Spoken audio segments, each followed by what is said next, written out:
Or bigger issue is they go out with guys, and the guys are just buttholes and trying to it was not where I was going. But they're like, do this, do that, send it, trying to get them to do things that they're just completely uncomfortable, instead of just going on the trail and just riding a bike slow and having fun, having a conversation. Man on a mission, I'ma get it. You know I be on a what? Yeah. You know I be on a what? Man on a mission, I'ma get it. You know I be on a what? Yeah. It's all hard, ain't no fear here. You ain't giving this to all you still. Welcome to another exciting episode of Ride the Rebellion podcast. I am Drew Holland. With me today is the mostly world famous, but totally the world champion of the South Alabama downhill. That is, now I've just gone off the rails. I'm just making up stuff. Harry's Potter.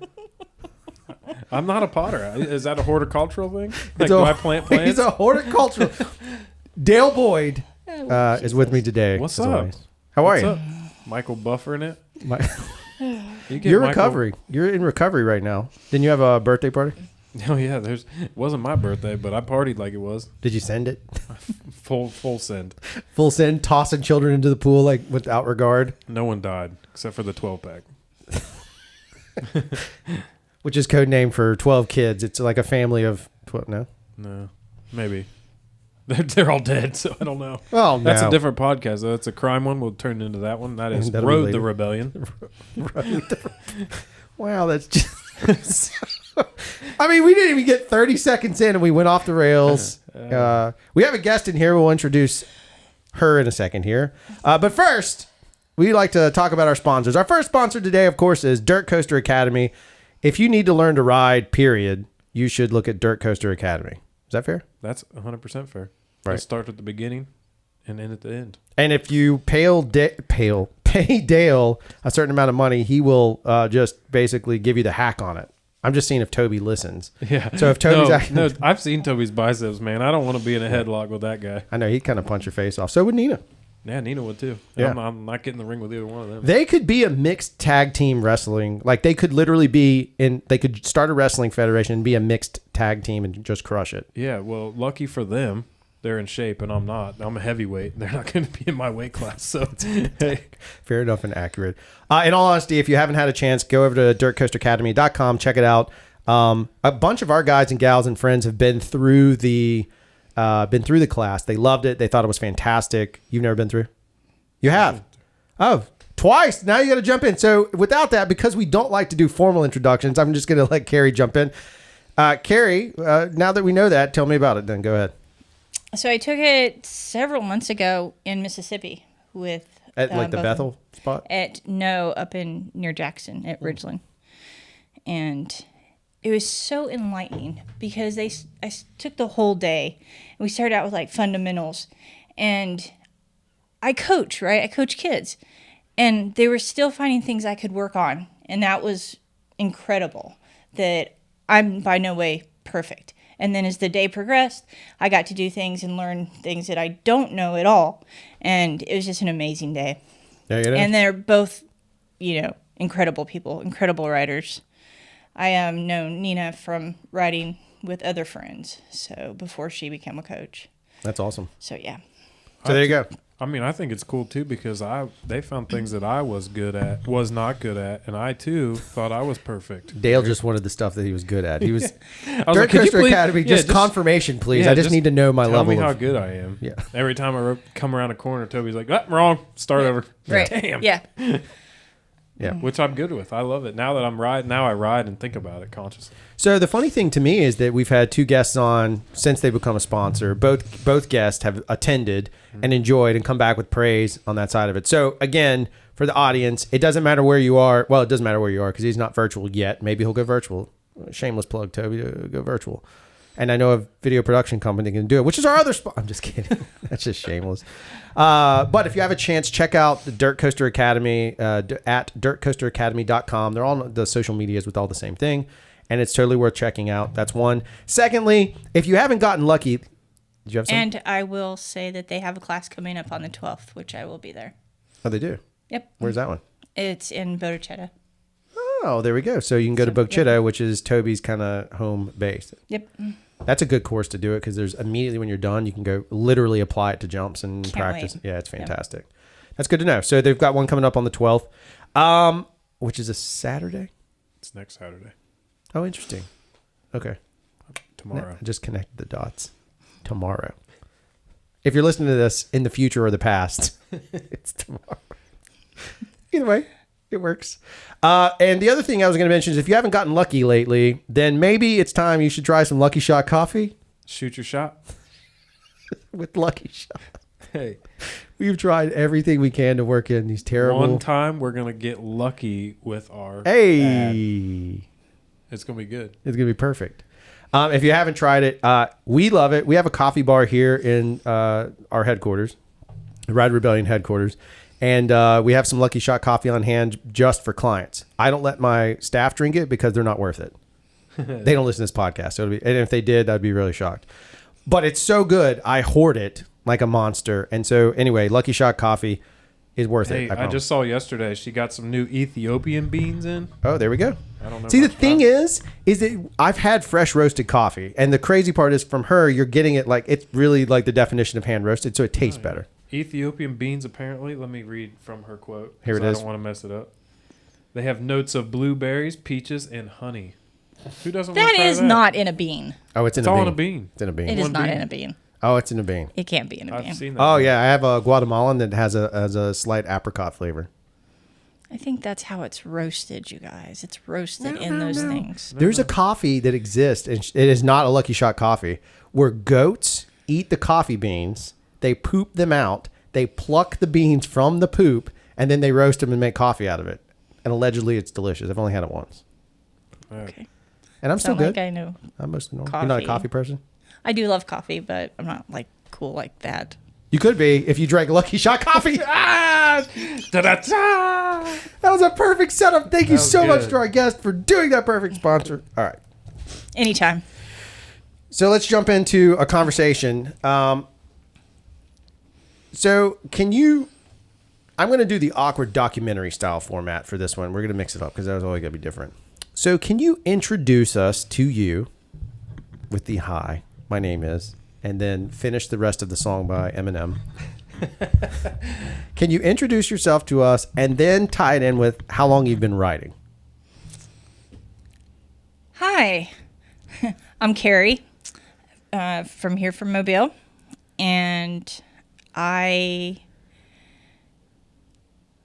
have been riding for like 10 years. Perfect. I just wanted to get the awkward out of the way. Now that that's done, now we can have But a you don't want conversation. to add so much more. So I know. There's a lot to it. Right. So I want to go into that. So you're from here in Mobile. You've been riding for 10 years, but you didn't grow up here, right? You're not. I did not. No. Where are you I from grew up originally? in Nebraska, rural Nebraska. So is there mountain biking in rural Nebraska? There absolutely is. Is it hilly or is it flat riding? It's hilly. It is. Do Yeah, they there's ride? there's a lot of elevation. You'd be surprised. Can we fact check this? Because Bug says there's no bikes in the Kansas. Midwest. In Kansas. Oh, I'm sorry, Kansas. But actually, there's a beautiful trail in Kansas. Yeah, it's gorgeous up there. It's famous. Did you ride in Nebraska? I did not. It wasn't really a thing when I lived out there. See, that's what's always interesting to me is like there's other spots I lived in and no one talked about it. I lived in Missouri for a while and mountain biking's been around for a while, but nobody talked to me about mountain biking. Right. And it's an outdoor community space, right? And it was a college town, you'd think. Right. Nobody talked about it. Right. I never saw a mountain bike in Ohio until I moved here. Right. And apparently mountain biking's huge in Ohio. As I Right. sent you the video. Well, you've got the Cleveland place up there too. Yeah, Rays. Rays. Right. Rays is Yeah. ridiculous.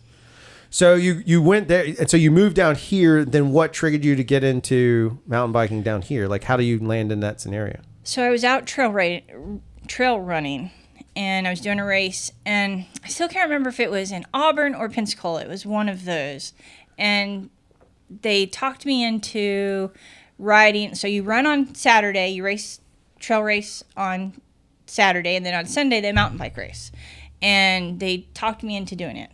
And I had like kind of like a street urban bike at the time, and No shocks at all. No suspension. nothing. And I did it. and absolutely fell in love with it. Like, it was that instant. The next, like on Monday, probably Tuesday, because most bike shops are closed on Monday, but I went and got me an entry-level bike. What was it? Do you remember? I do. It was a giant Talon. Ooh, Giant Talon. That's a fan favorite around. Like what I've learned over the years is that's like seems to be a lot of people's gateway bike. Right. I had a rock hopper, so I was in the same sort of range. But the Talon seems to be the one that most people. And I got it in Pensacola because those were kind of, it was like over there, and those were the people I'd talked to on that Sunday or whatever, and I didn't really know, Brad. I didn't know really anything when I got started. Well, they didn't. Brad wasn't necessarily selling maybe 10 years ago. I don't know. No, he was a bike shop for a long time. No, he was a bike shop, but I don't know if he was a Specialized guy for a little while. No, Brad's never been. I don't believe Brad's ever been. I thought I bought my rock hopper from him. I don't think so. But I don't know who I bought it from then. Well, whoever's checking. Jamie. We don't have a Jamie. Yeah, whoever it is. Either way, okay. So whatever, you got your Giant, and then you started riding around here. Yep. And always by myself, and then I met Paul Briette. Yep. And started riding with him, and pretty soon, like, this whole other group of friends, and that's kind of how I got started. And many of those people that I met then are still my friends. So early on, what was the riding group like then as far as like numbers go? Like in the area, what would you say? I'm just saying you're kind of like in the birth of the community. So there was just a group of us, maybe 10 or 12 of us. And total, you would say? In this area, yeah. Wow. And that was who we hung out. Now, there was the other little groups that had been riding for many years, like out at Chickasaw. And there was a group over in Bethel, but it was just really small little groups. At this time, we were just getting into the Samba thing. It was happening about this time. Gotcha. I wasn't at the very beginning of it, but shortly after. So, and then the Pensacola group, but I'm going to say there wasn't many, probably not more than 50, probably. Right. There's still probably only 50, but it's probably the same 50. Like somebody retires out, dies off, whatever happens, and then somebody else, like, I took somebody's place, so I couldn't have joined. Right. Yeah, there's only a certain number of people. It's like Highlanders. Yeah. Do you guys know Highlanders? You have to, the TV show? You gotta, yeah, it's this whole crazy system. You gotta trade one for one. Right, so it's like being gay, right? It's like back when I came out, it was like nobody was gay. Now everybody's gay. So in your time, 10 years looking at this progress, I'm not dismissing the gay conversation. I just keeping it on bikes for the moment. We're gonna get back to it. Drew and I were in a closet for like 4 of our podcasts. So. That's right. I heard that. I'm glad y'all came out. So easy for you to say. So as we look through this 10-year cycle, you've seen a lot of stuff change. Oh, absolutely. Like shifts. And it's not like, I think in any community, you're not going to make everybody happy. So we're going to get that out of the way. We got that. So that's not the point of the conversation. But what I do think is interesting is over that 10 years, you've seen things shift and go. Have you seen something be constant that you're like, hell yeah, I'm glad this constant is still around? Like that you've seen, like, you know what I mean? Like, is it for me in the past 2 years, what I've seen is that we've seen people get excited about riding. People that I didn't think I'd meet and didn't think they'd be exciting about the same kind of riding I'm doing are suddenly excited. And so, like, we're feeding off each other's energy. Have you seen that sort of thing? Has there been a constant? I have not seen any constant. Right. So it's been crazy. Yeah, absolutely. Yeah. Because, like, when I started riding, we were all about cross country. Right? All we wanted to do was cross country. How many miles? How fast could we go? Right. Where can we race? Right. Where can we go to ride all day? And then, of course, we know it took a dip for a little while, and then now that it's sort of coming back, it's all about gravity and about big jumps, and who cares if you go out for 4 hours and you only rode 2 miles. That's what we do. It's like and that's me. It's like that's been my shift. Is I love the gravity. I love to go fast down something. I'm not really into the big giant air, but I want to get a little bit of air. Right. So that to me, and the people who's come in and went out, there's been no constant with that either. I think there's a few of us that's kind of stuck around, But even for me, like, I think those of you that have stuck around, like, I've gotten to know you guys, but like I really enjoy hanging out with all of you, but I think that like sometimes your energy is just at like a certain level. You know what I'm saying? Not you personally, but like that whole core group is like, okay, guys, I know you're really excited. See you in 5 months if you're still around. Like, you know what I'm saying? Like, you guys have seen so many people come and go that it's hard to get excited about one person that shows up with all these ideas and all these plans. And I do that now to like people that I see people come in, they're like, hey, they got all this energy, and everybody's like, let's invest all of our time and energy into that person. And then that person disappears in a week, and it's like they're gone. So I think that for you guys, it's like, you're like, well, let's not get too excited. You know, like, let's watch this play out. Absolutely. Chickasaw is probably that for me right now. Like, we've had excitement out there and nothing's ever happened. Right. So like, I don't really want to get super excited right now about what could happen. Right. And now it's even more mysterious. Yeah. Right. So let me preface this. Hold your thought and play. Okay. So for the audience that doesn't know, Chickasaw is one of we only have 3 major riding sources here, and Chickasaw is one of those. It is currently closed. So for us, there's only 2 trails that are currently locally open within short distance, Publicly. Right? Publicly open. Sorry, the Rev is not one, right? And you're a member of the Rev too. So Chickasaw is closed. So continue with that. So it's closed, and so do you think that is that one of those things for you? Because it is for me personally. I'm like, well, what happens when it reopens? Is it going to be suddenly like there's been trail fairies, to quote the soft member? Is it going to be trail fairies have suddenly changed everything out? I mean, I don't know. Or is it just going to be a few new buildings? Or is it never going to open again?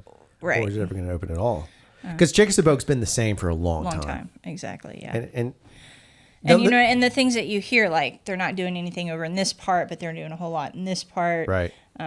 What exactly does that whole lot mean? Right. You know, and then when things do get built, who's going to maintain that? Right. If you go outside of Mobile, you know, Coldwater, when it first opened, lots and lots of excitement around it, but then nobody was really taking care of it. They had to have a whole nother movement to get those volunteers to keep it up. And so I hope something like that doesn't happen. I think it's more constant. We see that. I think, though, with Chickasaw, when I first got here, it was kind of like bad. You know, like it hadn't been maintained in a long time. And we kind of took a new group of energy and we did that. We restored it back to a lot more enjoyable. Even when I first read Chickasaw, I was like, why the hell do people say this place is cool? Like, this is terrible. And this is not fun. And then, you know, we got it cleaned up and we got the trails cut back a little bit and it made it enjoyable and a lot, you know, it was like, wow, I like riding here. Right. And you guys made it not only rideable, but like you had that movement of, oh, let's go out there and have fun. Yeah, right. Now it's kind of fun, and your energy, just who you are, people kind of want to follow you with that happy excitement energy anyway. So you really had a great movement going out there. Yeah, that's and you really did bring and the out good the thing best. is, though, the county has realized, like, hey, we need them more, you know. Right. We're free labor. Let's be honest. we are Like free- I'm that's all we are Absolutely, today. yeah. I mean, we all know where we stand on that side. One thing I wanted to bring up, I asked the constant question. It wasn't teeing you up for something, but I do want to point out sort of a level of thinking because it's how I see you. And again, I'm the newest writer, but you are a constant. So whether you're fully embedded into whatever stupid hierarchical structure exists inside of all communities across the world, right? There's always some level of hierarchy and organization. Fine, great. That's one thing. But as the full community as a whole, you're here, you're embedded in it, you're a part of it. So you are a constant. Paul's a constant. And so it's like I rode for, I don't know, I think I rode 8 months or 6 months before I really formally met you. I mean, I interviewed you for that video. And then we did Paul but I never met. But then once I started spending time, it was like, God, Carrie's the shit. I love her. And immediately we're like, hey, we want her at the Reb.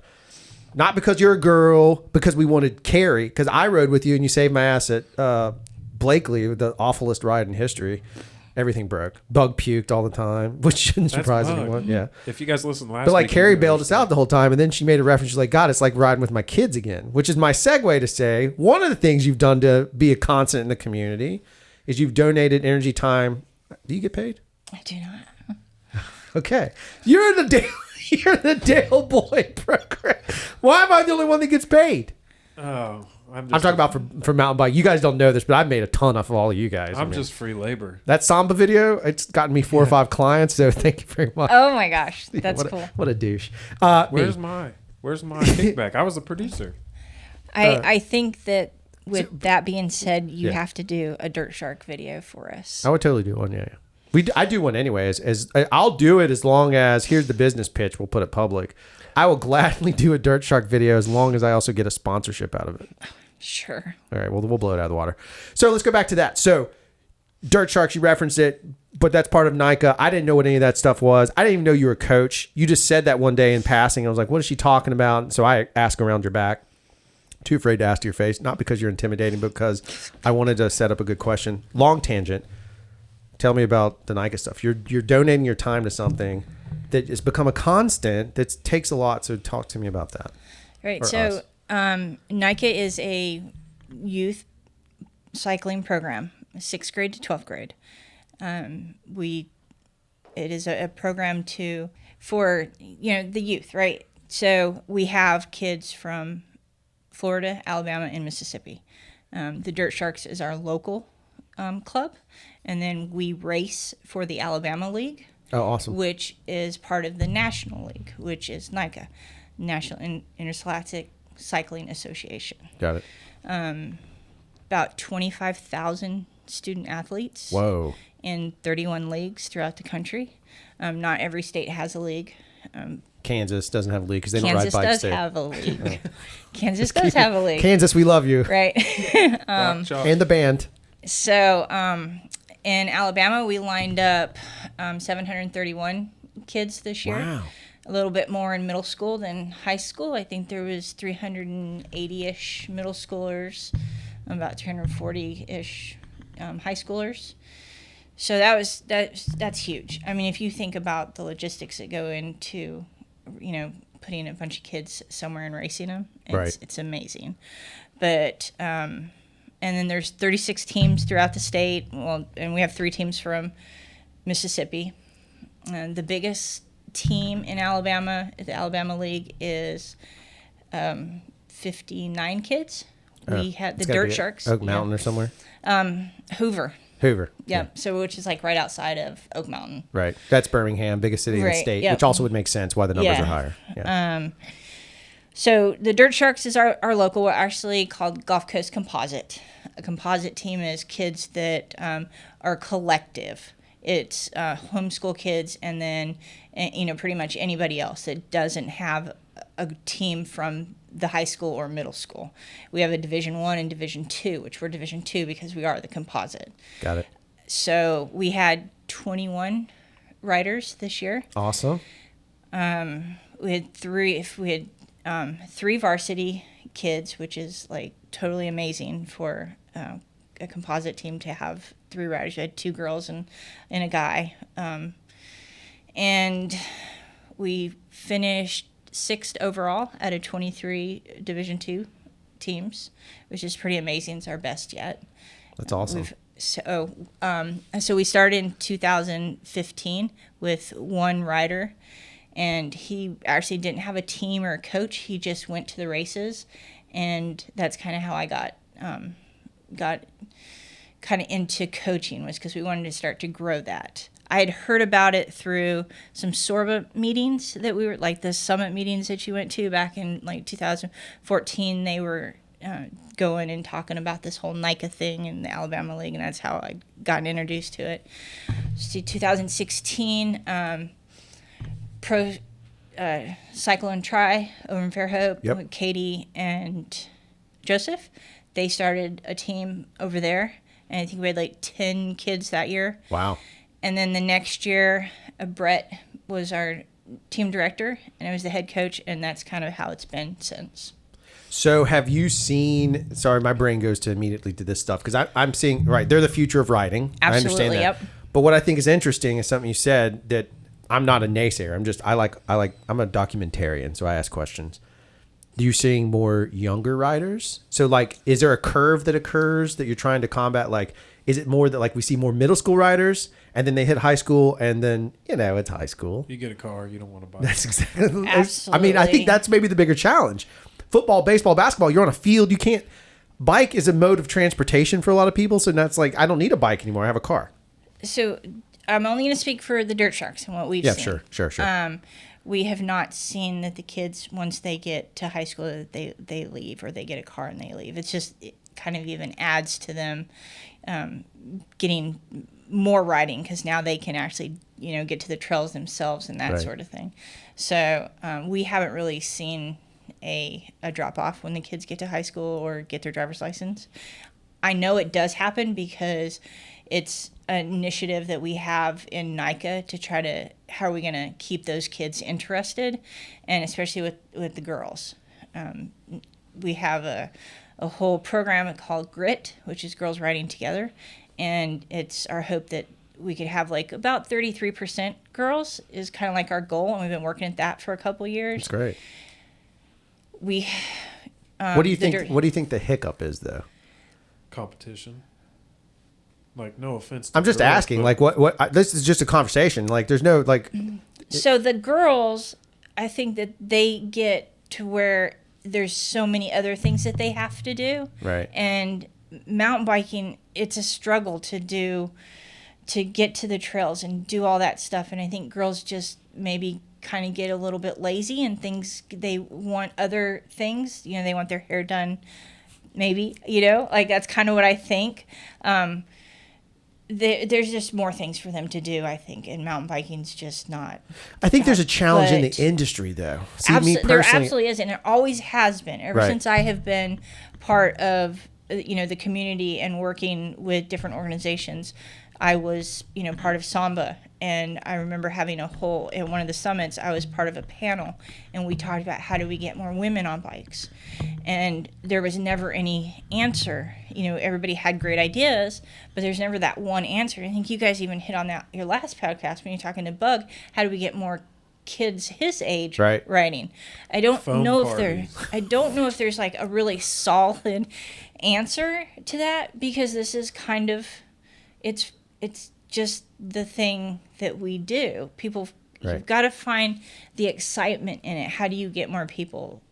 see, I You think. got to get it out there. But I think that's where the back to this. I put everything in circles back to like the constant, which is why it's important that you're still around, because that keeps that. Not as a female rider, it's important, but as like somebody who's part of the community, that's important. Because I think, and we talk about this a lot. That's the point of this podcast. At the end of the day, is community is what's really going to do it. Absolutely. Right. So we've got to build a community where people feel comfortable riding with the Les Duchets of the world, but also feel comfortable enough to know that we're respectful. We're not going to be jerks. We're going to treat them, like everybody equally. Right. I mean, maybe because we're grained. I got to be honest. We're Southern. I'm a Southern boy, so sometimes we do pedestal a little bit. So like they might get treated a little bit better than I would treat Dale, but. I'm from Midwest. With his hair bro. like it is currently, I can he's take got a it. man bun right now. I might treat him the same.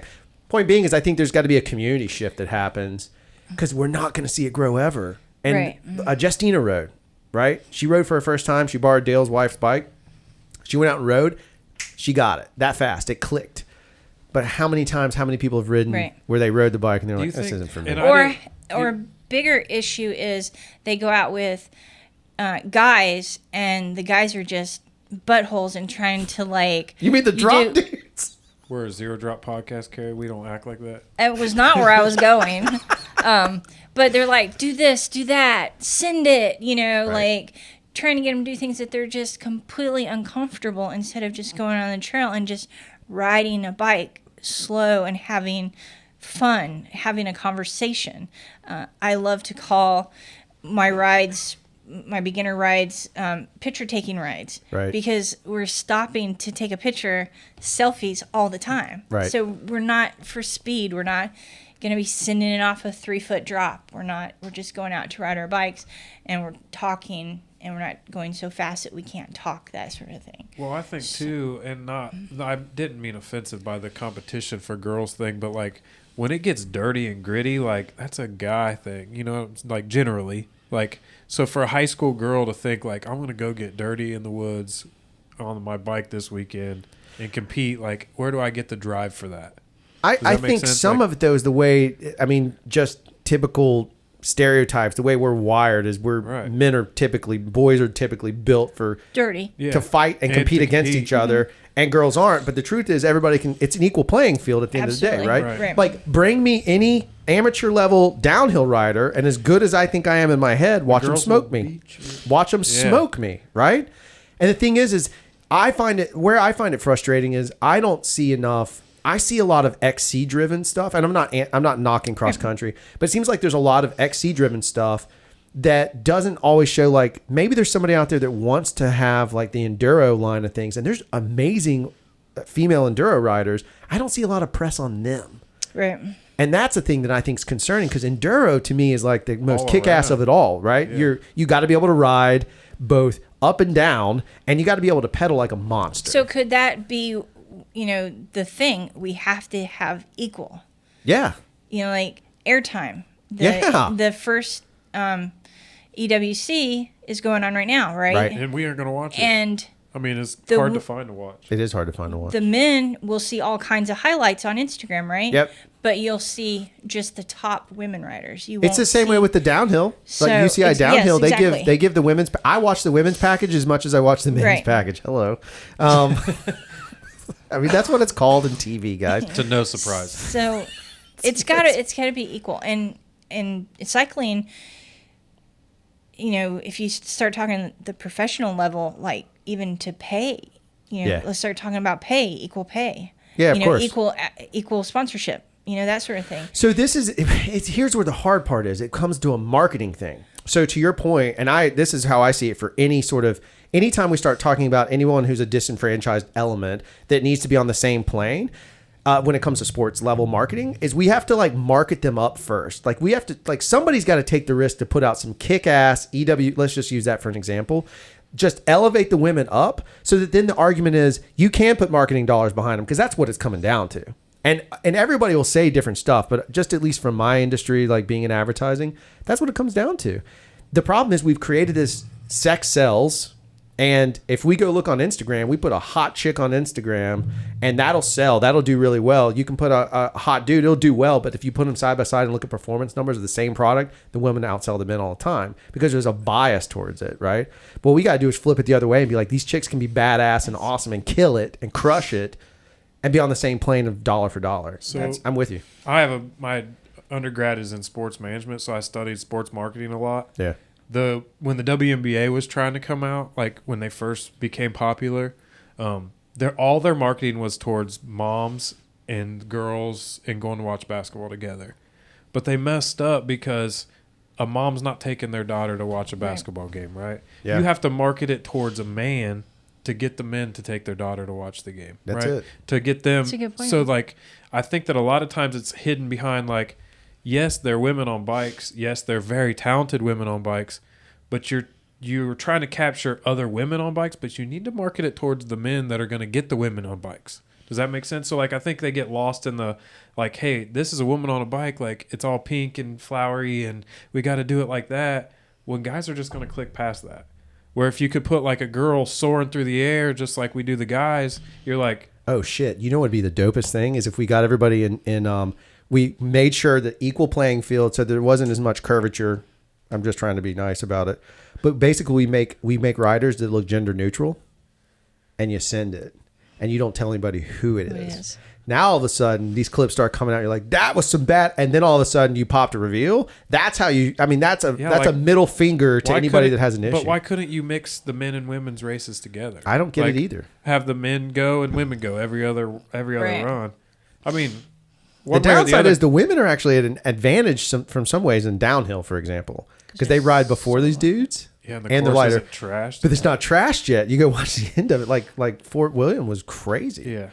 The other thing is though, like the traditional sports have Title IX, right? They have Title IX in place to keep it level-ish. Right. But now, like college style, like the NIL stuff, now you get paid for your name, image, and likeness. Yeah. So everybody was always That's like, a huge blow to Yeah. the gender situation. well, everybody always said, how can you pay don't think football so? players that much money? Or that was always the disadvantage or the argument to why you can't pay college athletes, because do you pay football players and field hockey girls the same? Right. Like That's what I was referring to. it's brother. hard Oh, to okay. say Not the other like side as well. it's hard to say that a field hockey girl generates as much income as a Right. football player. Right. Like, Right. no offense to her, but Right. there's not Yeah. just that's totally. That's my different. problem with the pay. But the though. first sponsored athlete was a golfer, a female golfer. Oh, that's badass. Did not know that. Yeah, I just saw it on like one of the women's killer. Instagram pages. I So, think but, women's golf women's does golf good. is huge, right? Women's Right. golf is huge. It's probably And we don't have a biggest. Jamie to Yeah. confirm that. We're all making a pretty educated assumption, but right. All right, so looping it back on this tangent, this is why I love the show.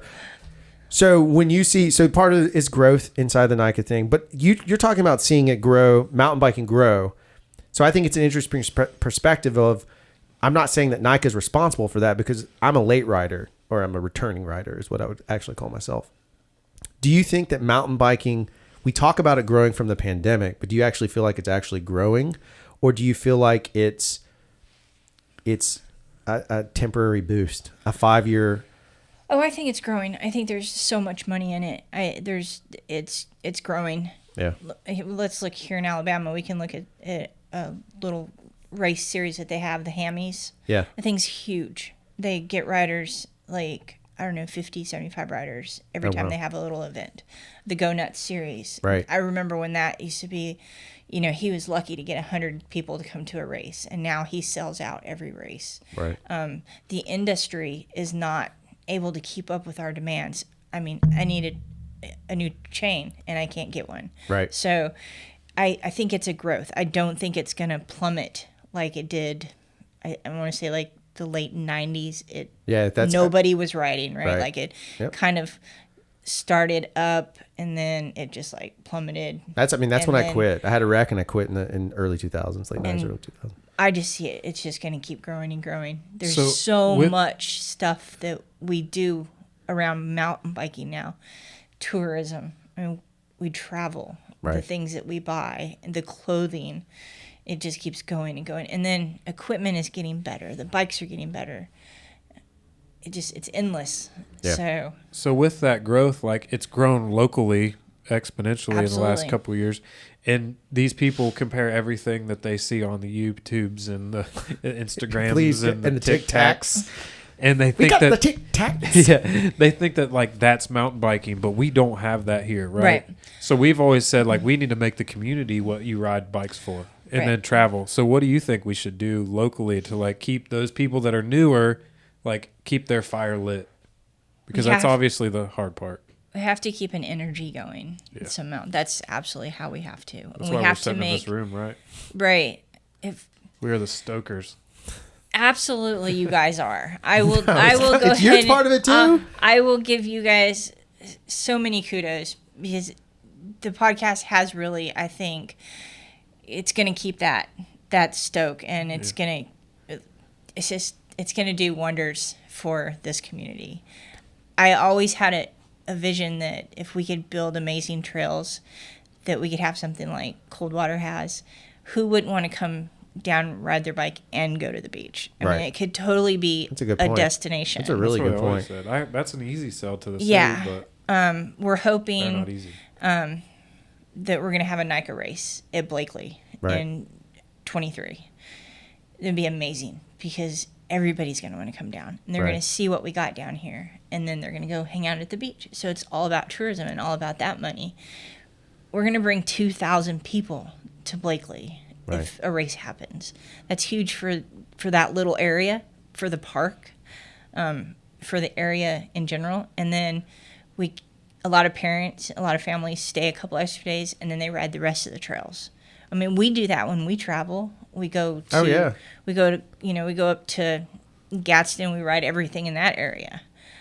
So it could be huge. I think it's all. I mean, Yeah. to me, it's fascinating because it brings in. I think it would be good, especially if the hype got up, and that's a good opportunity to do that. Is like to push the Yeah. hype up to get people to best way you can get people to watch and show up and cheer and do all that. I don't know if that's normal in a Nike, Absolutely, yeah. but getting that energy from even outsiders will spawn people to get interested. Yes. You know, like inviting kids out to come watch and tell. You know, like it's the same thing. Like NASCAR is still boring to me. But when I understood the strategy of NASCAR, like, yeah, they're going in an oval. But when someone explained all the little nuances to me about it, I suddenly was like, oh my God, this is like, that's hardcore. Like I never even thought about all this stuff. And so to have that, to have somebody there to kind of like be an open community to like teach just a little bit, I think is a huge way of maybe bolstering that up some more. What do you think is going to be like if you look forward 5 years for you, I mean, you can make it about life if you want. We can get philosophical if we need to. But if you're looking 5 years ahead, what do you see yourself doing mountain biking that you're not doing now?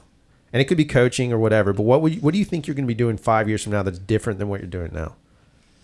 Are you sending like 30 footers?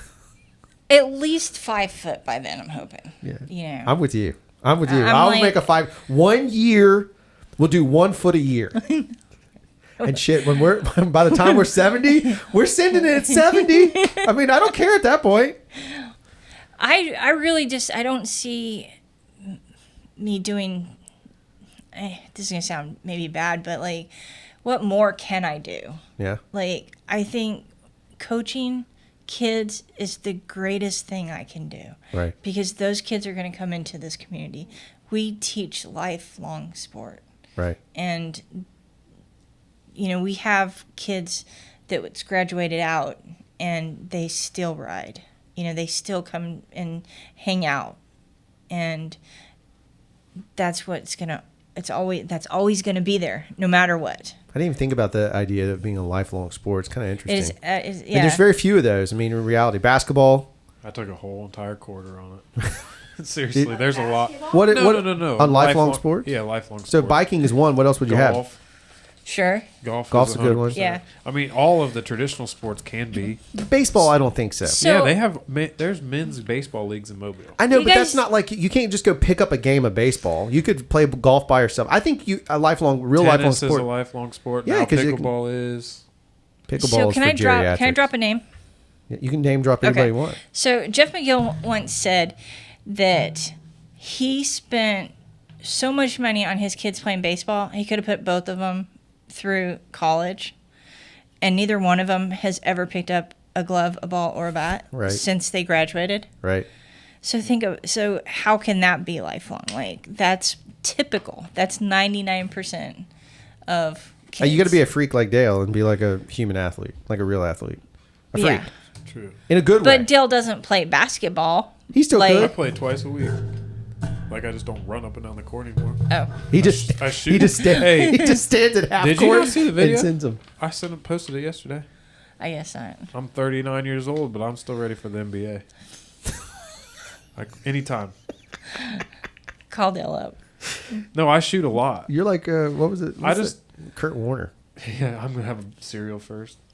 Work at a grocery store. That's it. You should get a job at a grocery store. I guess I've Casey would never be seen happy. you play basketball, or you don't ever talk about throwing. Well, or basketball's shooting always the ball like or whatever. basketball's always been that like silent corner for me. You know, like everything's the worst it could ever be. Like, but I could get a basketball and like everything goes away. Like that's where I that's go interesting. and be. See, that's what biking has become for me. Yeah. Like I rode Biking- yesterday, and I'll apologize to soft member and Trey, who I didn't have a pump. I had to beg for a pump. Got my tires filled up, and then rode off. I was really pissy. I was in a terrible mood, and I went and rode south. I just needed to burn miles. Like I just needed to pedal on my bike in the woods, and like listen to death metal, and that's what I did. And then I came back, and I was good. Trey like stuck around to check on me because I was bad way. But it was baseball. Yeah, that's it's the- after baseball. But it was one of those things. So, like, I think it's interesting that it does create I think there's very few, like, deep, enriching. Because golf is also, like, biking to me is the pursuit of perfection.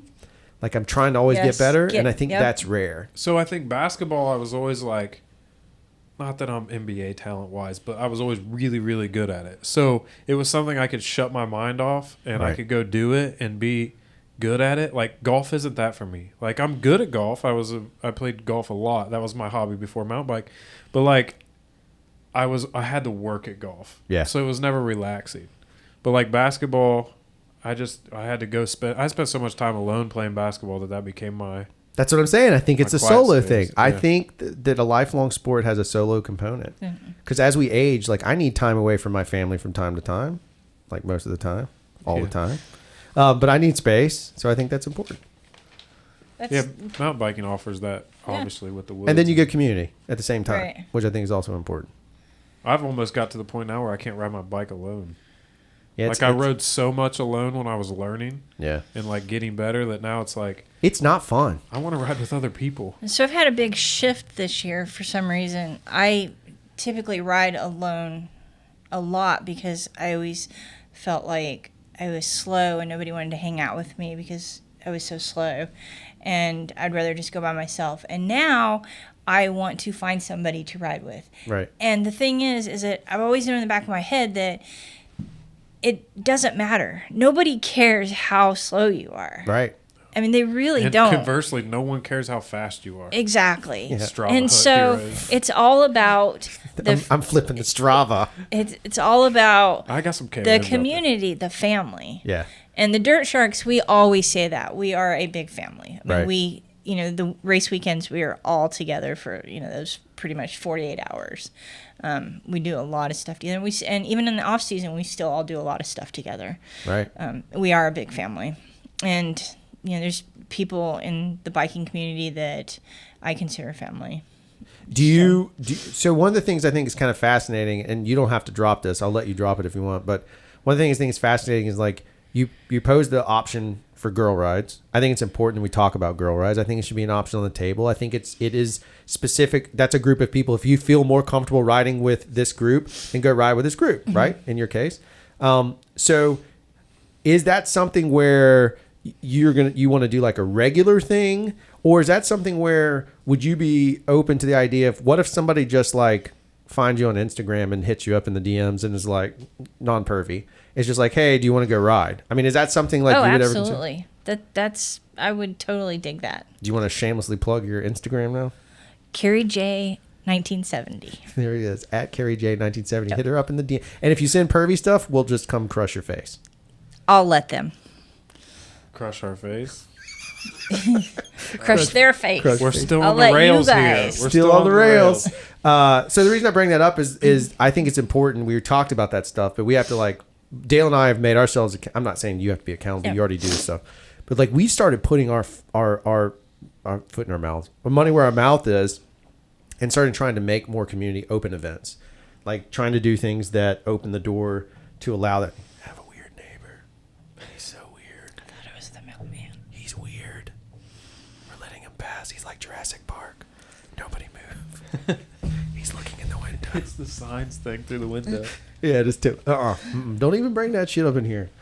So anyway, I think it's kind of cool. Like, so at that point, you guys can hit her up if you want to ride. There you go. I think it's important. I would love to have a women's group ride and make it more regular, because when you start having it more regular, then the girls can start planning, ladies can start planning around it. Yeah. It's the biggest hurdle with women riding is that we have a lot on our plate. Right. Most of the women I know that ride have, a child and a full-time job and the husband, or that sort of thing. And finding the time and the space to take a couple hours out of your day to go do what you want to do is usually not top priority for the ladies, for the women. Look, there is a bias that happens in any relationship, and it doesn't matter the scenario. Somebody ends up doing more work than the other one, right? So how many times Casey. do you let your wife go off for a couple hours every day? It's rare. Right. It's more rare. It is way more rare. And even if you did, would she take the opportunity? So No, because she would escape. I'm sorry, it was right there. You threw it, and I was did. like, I could take this and make a really All right, terrible. Black Snake Moan, let's go. That's right. No, but I mean, it's. I learned during the pandemic. My entire brain changed. It's weird when you have moments you change your life, right? And it was the pandemic changed my life, not because of anything tragic, luckily, but it was from the fact that it was tragic. My wife went to work, and when she did, she had been a freelancer with me, but she went for a full-time job. And when she did, suddenly I was at home full-time as the full-time parent, and it was role reversal completely. I walked in her shoes for 6 months. It changed everything in my brain. So when that happened, I identified the fact that like I was not respectful of how much time she invested into the family side. But yes, I'm still not. Right. I try, but I'm still not perfect. My point is, to your point, it is trickier for ladies rides to happen, and sometimes we dudes, just being candid, we're just like, oh, it's just another ladies ride, whatever. But often many of us haven't put ourselves in the situation of like, how many pieces and parts have to occur for that to, you know what I mean? Right. Like to come Yeah, together. and And I had a date set. I finally set a date, and I was like, this is the day where I'm going to go ahead and put it out there, and I'm going to try to get, the girls, the ladies, to come ride. And then something came up on my part. So Right. it's also a big commitment for a ride leader too. It's crazy. And, and I think about everybody. I'm like, okay, should I do it like Saturday afternoon or Sunday morning? Right. Everybody wants to go to church on Sunday morning. So then do I do it Sunday afternoon? Oh, well, now that's kind of family time because everybody kind of unwinds. Right. Can't do it on a Friday because there's already something awesome happening on Friday nights. So when's that perfect time? Yeah, and that one's definitely And- not for the family. But Definitely not. if there's Family night. anybody out there that wants to help me figure this out, please. I have an idea. Sports management right here. Dale Boyd, Uh-oh. sports What if management. we did this would be a good way to get women committed to it. Dale Boyd, sports management. Coming live. No, I'm just making like a movie trailer. Yeah. So no, what if we did how we've spoke about doing the Samba time trial stuff that we Yeah. talked about, Yeah, but we have a sports women's division as well as men's. That way that you could be like, hey, there's a women's side, like let's go do that. Then you get to know the girls that are like, it's not a specific women's ride. I think sometimes I've had women tell me that they're like, I'd just rather come ride with you guys. Like Right. it's easier. I know who's going to be there. You guys are funny and it's fun. But that way you get to know them in that environment. Then it's like, okay, hey, let's go ride. And then that becomes a thing after we've kind of facilitated it together with not so much of a group ride, but like, hey, come ride and hang out. And then this is what happens. Well, It's just more of a community thing. But dudes have a role to not be creepy. I don't know if that's possible. I'm just being honest. I mean, there's a little bit. It's like, I mean, if I walk up on a group of girls and I'm like, hey, can I ride with y'all? I know in the back of my mind they're like, this dude's a pervert, Yeah. right? And rightfully so. Chances are I am, but maybe not. I'm not going to get lost in the woods with you for the maybe. See what I'm saying? Yeah. So that's the downside of mountain biking when we look at it is maybe this. So and that's kind of an issue that we have with the group rides on Tuesdays and Thursdays is there's typically not a female that joins that group. So if another female did come and want to ride, now Right. she's just seeing a bunch of weird dudes. And And inside fart jokes and locker room jokes. right. And so then that's kind of a turnoff. And, Yeah, absolutely. I mean, I know there's women out there that ride. There's quite a few. Yeah, and I've yet to connect with like these women that have kind of come on the scene the last few years because I stay so busy with the dirt sharks or I get whatever. it. Yeah. But let's so- let's just do this then. Let's just make a public statement here. We've already tried to build community, but let's just say that we can use this as some of a hub, and we're going to use it as a hub so you can reach out to us, and then we'll connect you if you didn't pick up on the Instagram already. But why don't we challenge that and create that scenario to do something? Absolutely, that would be super Seriously. cool. Yeah. Super interested to see how many women listen to our podcast. Oh no, I've seen it. It's 0.8%. 0.8. You are the 0.8. No. So really, this conversation doesn't mean shit. No. It's a nice mix. We've even got a couple of foreign listeners. Canada is not foreign. Canada UK. is another country. It is. It's still not foreign. So either way, you have to have a. You're my from thing South is, Canada. yeah, South Canada. That is true. I am not. We're South Nebraska. Canadians. I'm like 2 states before Canada. Yeah, you got the Dakotas, right? Mm-hmm. The Dakotas are gorgeous. I should have ridden. I rode out there. I rode down. Oh, I went to Wyoming and rode. There's an amazing trail system in North Dakota that I want to go to. There's like a 1 month window you can go and not be in the tundra. Yeah. And the other thing you do is you do travel to ride a lot. I do. Yeah. You and your wife Yeah. go together. Sometimes, Yeah. but I solo, Yeah. or I go with my buddy Dwayne, or used to go with Paul a lot. But Paul's all hikey pants now with Yeah. video, making all these kick-ass trail videos. yeah, but with Dwayne and Paul and a couple other people, we used to all get together like at least once a month and go somewhere and ride. I think it's important to leave your home area to go ride. Yeah, you should take that advice, dude. I do leave. He I leave more than anybody.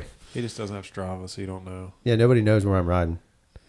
That's not fair. I'm Because the- then you just made me look like an idiot. No, Yes, he did. He's like nobody knows. Nobody knows because I don't post anything on Strava. It's I like- every once in a while I'll post a south one to let people be like, oh look, he doesn't ride much, and then I'm like, let's go. But he has Strava. So have he's it. like my brother. My brother has Facebook but never posts anything. I'm like, dude, you're like the guy that just looks in everybody's windows but I'm a never stalker knocks on the or door. a creepy troll. Yeah. I'm a troll. I don't know. Peeping Tom. I'm Pee Tom. Peeping Peeping, Tom. yeah. Pee Tom. But going out and for especially for you guys, getting out there and seeing other trails, it would Oh, now for only us, help. it's now our building. Yeah, it would only help build with your building. Oh, it's huge. No, Because- it's massive.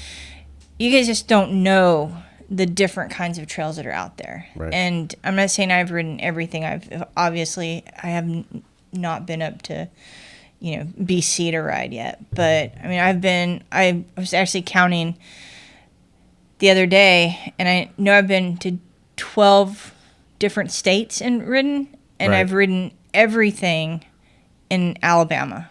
I mean, I honestly can say I've ridden everything in Alabama. Yeah, because you've ridden the road. Yeah. I mean, unless there is There's only a few. piece of property, private property that I don't know about or whatever. Right. But I'm pretty sure that I've ridden everything in Alabama. Yeah. And a whole lot in Mississippi, a whole lot in Make it thunder. the Panhandle in Florida. Yeah. So, the different types of trails is amazing. No, Like- it's super important. A whole, like really, really rooty, but like different kinds of routes. Right. Is a whole thing too. Right. Just from what the stuff that I've ridden, obviously I haven't been riding along in not a lot of 6 places. Yeah, two. Dale Boyd, sports management. So one of the few things that I've noticed is like what we're doing with the Reb is everything that is really hilly has rocks, or everything's really flat has sand. Well, it's really hilly and all we have is sand. So Right. it's like different. When we go look at places like, wow, we're gonna have to build a lot more wood stuff than what other places have because they have rocks they can pile up and make jumps out of or whatever, or clay or. So it's challenging, but the challenge is fun because we have to be a lot more creative. Dothan was, if I'm Dothan's kind of flat though. It It's is- not as hilly as the Reb, I don't think. no. But Dragon's Tail's you have fun, though. Yeah, you were just you have there. 65 acres at the Rev, right? And Yeah. I think there's, I don't know, 600 acres. Yeah, there's a at lot Dothan. more. So you spread it out, but sand was a big issue there. Yeah. And I remember who you guys said thought about mixing the concrete with the sand to make it a little bit Jacob harder. Poo. That was something that was kind of started to discover about that time, was how to put that concrete in with sand. And make Toby it- gave us some recipe to make dirt glue. Yeah. He gave us he's Yeah. like mix this and this with some vinegar and some hot Yeah. sauce or something. And 'cause he- he's from and- Louisiana. All I said was I made bongs with less. Trail building Yeah. is another one of those things that has grown and improved over the 10 years I kind We of were been just talking here. about this too. What's interesting, we were just talking about the fact that I think trail builders are weirdos. Because Dale and I can say this collectively, we just had this conversation. We will go sit together in the woods and chop things and rake things and just sit there and talk for 3-4 hours. Like we're getting a perm done. Yeah, Waiting on our exactly. I perms mean, to it's get just done. like this long process of sitting in the sauna, whatever you want to call it. But we just sit there and do this whole thing, and then we're like, yeah, let's go ride our bikes now. But it's not. I think people who have the desire to build trails and then do trail maintenance are interesting weirdos, because a lot of people don't seem to care.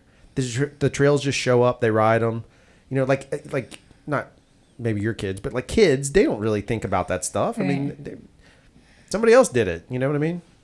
So I'm with you. If the trail stuff has changed, there's more people interested, because there was nobody building trails back when I rode. Providence. Well, everybody was building trails but define a trail builder, That's right. right? Right. Like you guys are just raking and riding. Yeah. There's not a whole lot of science going into what Hell you no. guys are really doing, and that's not. I'm not digging at you No, guys I get or it. anything, but the real trail builders, They like have the science. dude, yeah, there's like a lot Steve of that I talked science to, yeah, like that goes into exactly he how probably chews on the rocks before he decides what. how lane. does a downhill work? Oh, absolutely. Like switchbacks. At Blakely, they're horrible because the horses. Right. They like to go straight down a fall line, Right. instead of trying to make a nice wide switchback, Right. which it takes longer to make, but it's just But it's better also because it's going to be sustainable through many years instead of just something that goes straight down. But we've also seen a shift in like hand-built trails to flow trails. Oh yeah, and You know, and there's a big difference between a flow trail with a capital F and just a flow trail. Right. So like, Yeah, like are when you, I was talking to Preston York, he said that like the old trails were built where it was easy to walk. And so that was the easy way to build the trail. Right. Now the trails are built where it's super hard to walk and you have to bring in stuff to make them rideable. So Like- like that's the goal now. rabbits and deer, like if you think about how they just walk across, right? Yeah. That's what old trails Right. used to follow. Yeah. Oh yeah. And now there's like the whole science. So Oh, there's a whole degree in it somewhere. I can't remember. I looked it up. I was curious. There's like a whole trail science degree. In fact, I think USA actually has some of that. It's in a geology side of things, but they have a small thing to do those kind of studies. I'd done a bunch of research before, like for the rep, because I told everybody, I'm not kidding when I say I want to make it public one day. So someone's got to come in and fix all the ups that we've done. After Which it's is a lot. eroded. All the trails that we've built so far when they're eroded out. Yeah. By the time it's public. They're going to be gullies. Yeah. It's going to be a series of Those are going to be the exit trails. How you walk out. I used to hate it when people would cut a corner and start like a new part of a trail. I used to hate that so bad. But as I've learned, those are so good. Yeah. Because that corner is probably starting to get really rooty, washed out. Just put some branches over it. Well, Cut the tree to the inside instead of the outside. Right. And So like go on. people hate change in general, whether it's on a trail or whether it's in life. But like what we've noticed is people really have enjoyed the turnaround Tuesdays at South because it makes it Yeah. a different trail. Like Right. you've been riding South so long that you know where every route is, but now you throw it and turn around. It's like, wow, maybe. Except for the dudes that keep chopping them out. Well, yeah, that too. But maybe like that is how you keep without adding new trails, like keep the spice alive. And we actually, the soft member and I talked about like maybe we add days to the turnaround days, but in the future. A lot of places are like Monday, they're- Wednesday, Friday, Tuesday, Yeah. Thursday. Yeah. Saturday. But it also at South would help with some of the erosion problems that are there, just because the trail gets beat up over there. So like if you're going different directions, it's not always in the same path. right. But those are super multi-use. Luckily, no horses. it's no horses. it's really a gateway trail. I mean, everybody goes It's a out great there. point. And Yeah, you because So- it's easy. Right. I mean, it can be hard if you're going 13 plus mile an hour, but anybody could ride there. So it's a great place. Like you can't say, "Oh, I just bought a bike. I'm going to go to Chickasaw and learn how to ride it," or Blakely. I hear people do that all the time. Like, "Oh, you're going to go to Blakely and ride for your first ride, huh?" Well, Have fun. Yeah. You ever Don't drop a Yeah. post? Yeah. No? All right. See you at the bottom. Yeah. Blakely is not for the You're beginner. gonna go No. down Green Street? Go for Yeah. it. You go sit in Green Yeah. Street. Have fun with that. Yeah, like I don't. So I always recommend South because it's a great place Yeah. for people to learn how to ride their bike Right. and to not be stuck in the woods for hours and hours. Right. Minus the gunshots on Fridays. Well, that's Fridays though. Fair enough. Consistently. Yeah, At South? everywhere we Oh, go, yeah. pretty much everywhere we go. Yeah, that's true.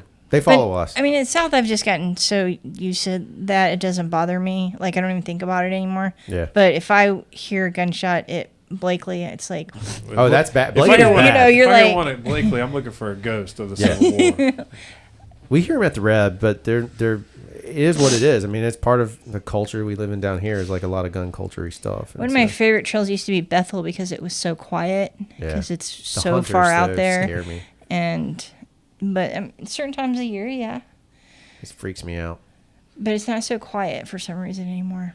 I don't know. It has a really weird energy. I think there's a lot of camping and stuff that goes on, and people are hiding in the woods. I feel like, but they're really not. You know, that's weird. No. And- But that's interesting. No one's ever said that. I'm not being silly right now. Like quite literally, it's not the couch side. It's the other side. Mm-hmm. I always feel like I'm being watched when I'm over there riding. I've ridden it a few times by Uh-huh. myself, and it's like I just don't. I started. I Putting mean, I my- think I just paranoid because there was No, Sasquatch. several years ago there was kind of this the whole thing, and there was some people staying out there and crazy shit going on. Yeah. But it's all kind of been cleaned up, and we're not seeing that out there anymore. I'm not hearing about it. Right. But I've embraced those guys out of the rep, and I just ride with no pants on too, just well, like they do. Yeah. They don't wear pants. I don't wear pants. No one wears pants. Yeah. Pantsless riding. Yeah, we just. I saw do. that naked ride, and I thought about it. I was like, I don't know if I could do it. Like, you're going to do a naked ride. I get it, to support cyclers on the street. I was like, but we're in the woods. Hey, ride naked. Your bike needs pleasure too. There you go. That's a good one. I just don't even know what to say to you If guys we don't tee it sometimes. up sometimes, like, I got an audience. We have metrics we must hit, which is we have not insulted your wife at all this show. I know. Casey, get away scot free. She's not going to get away scot free. She's actually tied up on the bed right now. Okay. Listening to this. All right. Not for any sexual reason, because she doesn't actually touch What me. are the There it kids? is. And Casey, I did not tee him up, but I did. I apologize in advance. I still love you. You're a wonderful human being. Thank you very much. Dale Boyd, Exactly. Sports management. It's like the worldwide. What is that from? Step Brothers? Yeah, That's my new thing for you. I'm good with it. Okay. I could imagine being out in the woods riding your bike naked. Like that would just be. That's what I'm saying. Then just not even. Like the day you decide to go OTB. You know what I mean? Like Todd Hall had a wreck recently, and he had so much dirt packed into weird spots, and all he did was just fall over. I mean, it was nasty, but there was so much dirt, and I was like, where'd that even come from? He was like, there was dirt stuffed inside the bottom of his bike. Well, think about it. You go to the beach with like just shorts on. You get back to the house. You're like, how did this sand get in these spots that I wasn't even moving? I was just sitting there. Right. Yeah. It's like it crawls on its own. I don't know. It's weird. It is weird. It's magnet sand. It's like, man, nobody's touched me there for a while. How did No, I get there? hello. How, Nope. On my knees. I mean, Just talking about your knees. Okay, so last question. We'll wrap it up with this. What do you think is the greatest trail to ride in the state of Alabama since you've ridden them all? And it cannot be the Rebellion because none of these people can ride it. Minus the people that can actually ride it. Cahaba. Cahaba. Yep. The whole system or just the trail? whole system. The whole system. Well, I mean, it's its own system. It's its Yeah. own thing. But it's just. And where is that? Awesome. Where is that? Birmingham? It's yes, near Tannehill. It's like Okay. 20 minutes from Tannehill or so. All right. It's all machine built, so Okay. it's fairly new trail, but lots of flow with a small F, right? There's just something for everyone. Like there's climbing and there's jumps and there's rocks and there's a river, obviously. Oh, and awesome. It's so pretty and Right. so quiet, and there's views. And they give you free beer because of Cahaba Brewing? I didn't find any when I was there. Oh, that's a shame. So, you yeah. weren't riding naked. That's why. I guess so. If you ride And naked, I throw. I was solo. So to me right now, Cahaba is I'm gonna say my favorite. We should take a trip up to Cahaba. We should. there's so many we should take trips. So many. I know, but Yeah. I'm saying we should I just pick also- one and go I after also- it. I'm just gonna buy a short bus and just be like, hey, the short bus leaves at. Oh my god, That'd the be sweet awesome. potato Yeah. mobile. Oh Yeah. my god, We hand everybody a sweet potato when they get on in a diaper. Shut up. We'll stop when we stop. Dale Boyd. Damn it! Hey, I could have I said would that just one be straight. like Chris Farley on Billy Madison. Yeah, there you the go. School bus driver. That Yeah. Veronica Vaughn. All right. We had to You go off the guys and rails. your damn My movie You guys career's just- over. yeah. And chocolate is another one of my favorites. Chewy's amazing. Yeah. Chewy's amazing. I've ridden Chewy I a died lot. there once. Them. And I Dale did had a wreck. rough time there last time we rode it. I had to go swimming Yeah, or die. yeah. Should we give Swimming away? Do or we have some stuff to give away? die. Yeah, we do. We need to. Let's give away some Whatever you're giving away, I get it. hand up stuff. You already gave it to us. Yeah, Oh, dang. courtesy of you. Some hand up stuff. Yeah, we need to. What do we have to give away in there? Hey, they need to give us a. Yeah, we got some hand up stuff. But they need to give us a way to get a kid on a bike. Like, what's a good way to get love a it. kid on a bike? Or a girl? Or a girl. Or a girl, More yes. kids- Yeah. Hashtag more kids on bikes. Do you want Hashtag that girls. more? Let's pick one. We got to focus the show. Kid on a bike, girl on a bike, female, woman, identifies as on a bike. Ooh, That one's this wait, is no. awesome. I can't decide. This pressure. All right. How Just a person. How I'm just about gonna you? flip this. What's I the got a best way to get a person on a bike? Yeah. How are you going to get somebody on a bike? Yeah. You How are you gonna- guys, you got too safe there. We should have been gender and been just flamed people, got everybody angry. No. A good PR. Yeah, no. Negative PR is the best. Let's go kids. Okay, kids on a bike. They no matter how you look at it, they are our future. Okay. They're going to be doing what we're doing. So we're giving away a hands up package of something. I don't know what all's in there anymore. Stickers and whatever. Blah, blah, blah. No shirts though. No sure. Dale's cut out way too many tiny final letters for me. They're great. We're going to give away that, but you have to review and somewhere insert a comment. Yeah. We like that. Because we always share the podcast. Because it'll help everybody if you review this, and in the review you put hashtag kids on bikes. So you gotta say you love the show or hate the show, but I wish I could help get more kids on bikes. And you have to give us a way. We want a way in which we can help get kids. The more best kids on way. bikes. Whoever comes up with the best way to get kids on bikes. And If the you- three of us will judge it. Carrie will be involved, so the three of us will judge it, and then we'll give away a prize pack. And I you think can it's pretty comment, review, do something. good. Yeah, We that's all you got to do. Tons of ways you can reach us. Yeah. Okay, so I'm going to wrap it out with that. You can find us on all the social platforms. Did we cover everything? You feel good? Mm-hmm. Do you feel like calm and at ease? Yeah. Okay, good. We were Thanks, secretly blowing in just lots of... Bug left us a little bit of weed. It's just been filling the room slowly. Yeah, filtering it slowly. Filtering in. You can find us on all Bug doesn't smoke weed. Check No, it I'm out. sorry. That was a false statement. False statement, Jamie. You can find us on all the social media platforms at Ride the Rebellion. You can also get great merch, which we would love to help. We take some of the money from certain shirts, the trail shirts, and we dump it to help our trails, which don't help you, but it makes for great content one day. Yeah. I don't even know what the answer is, but you could help us. So if you like it, we had someone, a gentleman out of California. I think his name was Simon. I think that's his name. I probably just screwed that up, but I'll get it Simon. right, and I'll give you a real shout out. And Kyle Butcher, who's in Pennsylvania, they bought from Ride the Rebellion, and they're shamelessly peddling it up there. And also, you can check out. Is there anywhere for people to go to look at Dirt Sharks and NICA and support? Yes, and do all that stuff? Facebook Gulf Coast Composite. Got it. Facebook Gulf Coast Composite. Yep. I think it's the same on Instagram. And on Instagram. Yep. Great. And then the websites, NICA. Is it .org though? We got to be careful because it's also like natal. It is. Yeah, it is. It's like .org. a children's and baby problem thing. AlabamaMTV.org. There you go. AlabamaMTB.org will help you. Yep. Gulf Coast Composite on Facebook and Instagrams. Yep. And we think NICA.org, but we're not 100% there yet. Are you 100% on that one? What was it? NICA.org. Oh, it is. It is. Okay, there it is. Yeah. Actually, that's a lie. It's national. National. Oh, yep. Okay. I can't believe I forgot that. Yeah. Do we need to do a second take? No, I no forget second take. everything. And that'll do the show. Is there anything you'd like to close out with? I love you, Drew. Oh, love you too. I would Oh, like to boy. say Sports thanks you management. guys for giving me this opportunity, and You're it welcome. was pretty fun. All right. Well, and we will let you know about your job interview.